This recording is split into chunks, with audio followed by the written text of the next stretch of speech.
I still remember my pre-theoretical self. The paralyzed mirrors and judgmental entities that would point at me and ask, with the impertinence of silence, "Who are you?" I would stare back at my reflection and wonder, my nationality, my age, perhaps my gender. All of these seemed insubstantial.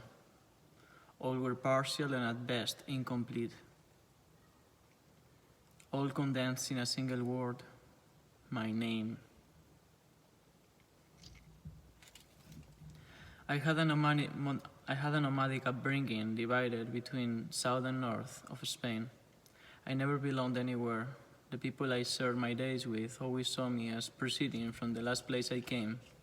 And thus I began embracing this. In Canary Islands I was the Gallego, in Galicia I was the Canarian. But at 15 I began sensing the uncontained fragments of those two identities, and by 20 I had already lived enough and seen enough places to not even be able to recognize myself, not in my name. The only one thing that remained unvariable, and this chained me to those categories that did not represent me, my name.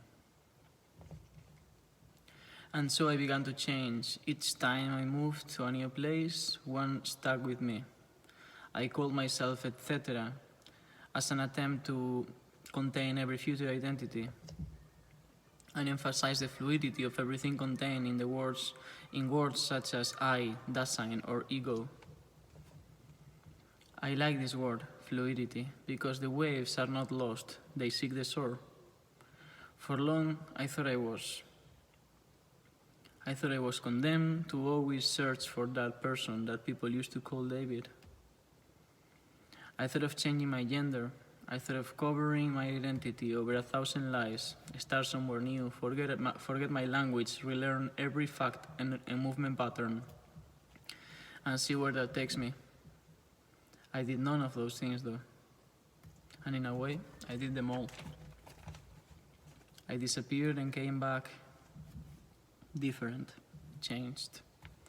Sometimes with a new name. I went back to David and finally arrived at Greeks. But every arrival is a point of departure. And a name, my name, is little more than an empty sign. We need a better ontological and ontical point of reference than nationality, gender, or age. Those terms have expired, and their rotting corpses are blocking the way of a new era. A generation that's ready to generate its own change, names, terms, signs, or perhaps end them for good.